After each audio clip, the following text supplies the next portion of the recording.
I have never watched the movie and then immediately rewatched it.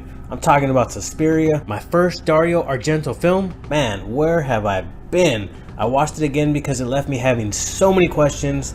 Did I find the answers to my questions the second time around?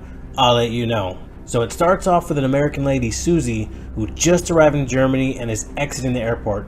It looks dark, looks cold, it's pouring rain, creepy music is playing. Nothing about this opening makes us feel comfortable or welcome here until, hey, there's a McDonald's. So Susie gets a cab that takes her to her new ballet school. As she's pulling up, she witnesses another lady frantic and hurrying to get out of there. And for whatever reason, they don't let Susie in, so she leaves. Meanwhile, the frantic lady goes to a friend's house, I guess, and that's where we get our first kill. The following day, Susie goes back to the ballet school and she is welcomed with open arms, but we get weird vibes from everyone around and we know something is definitely going on here. Not long after, Susie gets sick and is kind of forced to move into the ballet school with the other students. So let's get into the review. The movie hits us from the start with this blood-pumpingly, anticipatingly music, and I don't know if those are real words, but that's the way I feel. The way it's used in the beginning and throughout the whole film really builds the tension and suspense. So right away, the movie puts us on guard. In my head, I'm like, don't trust anyone, not even your wife, and that's in real life too. I feel like they're just waiting to scare me, but you can't. Oh shoot.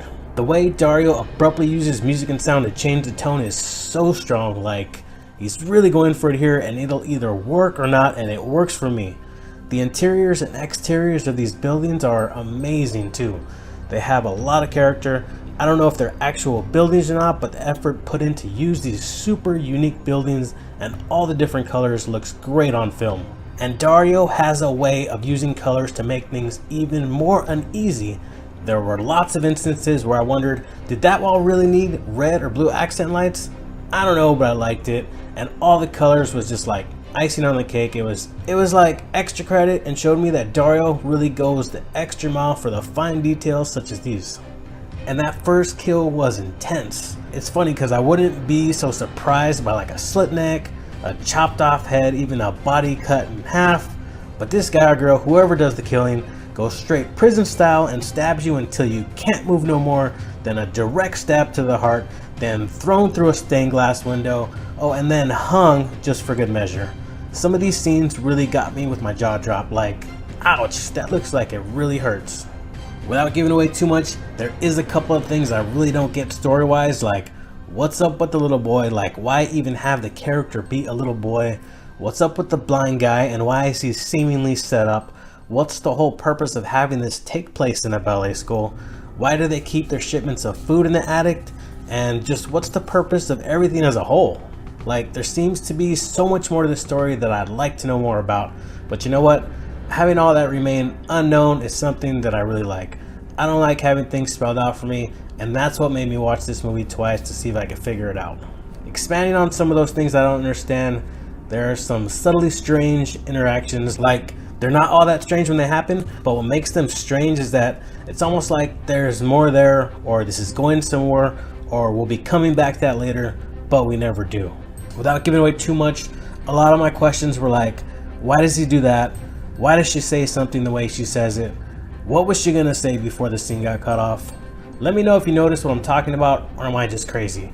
But like I said, I kind of like how all these issues are not wrapped up in the end. If you're the kind of person that needs answers for everything, this movie might not be for you. So as far as watching the movie twice, did I have all my questions answered the second time around? Absolutely not. In fact, it kind of made me want to watch it again, so I watched it a third time. And this time, more like a detective trying to solve a case.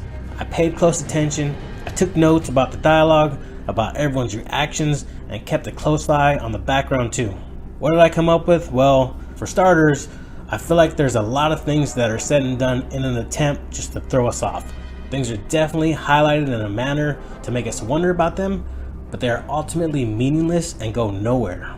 I even bought the 2-disc special 25th anniversary edition just to watch the behind the scenes to see if I can get any more answers. It didn't really help much, but one thing that stood out was that Dario states that in the first draft of Suspiria, the girls at the ballet school were all very young, like around 10 years old. They later made them older, but Dario says he purposely wanted to show the audience subconsciously that they were kids by leaving in scenes like this and having all the doorknobs placed higher, like if a little kid was reaching up for it. He didn't really say why he did it, but he said he did it. With all that said though, I do have a theory myself about this movie. I believe that the girl we see leaving in the beginning, the girl they call Pat Hingle, is actually Susie, and here's why.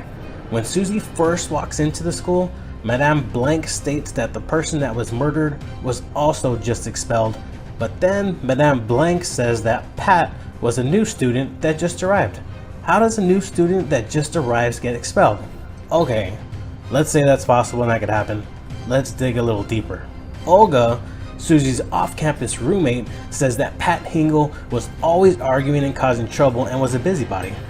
If this is the same Pat Hingle that Madame Blank speaks of, then how could a new student be always arguing and being a busybody if you're brand new? Okay, maybe that's possible too, but how about this? Sarah, the girl who hangs out in her room, tells Susie that Pat Hingle was taking notes for months. And Madame Blank says that Pat Hingle was a new student that just arrived.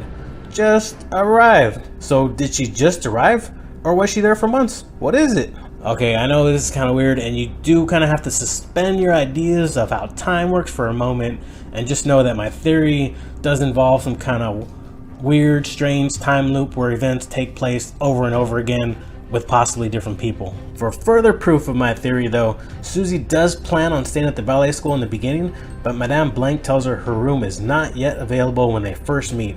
I think it's not available because they are cleaning up the mess Susie made prior, when Susie stomped out that bat.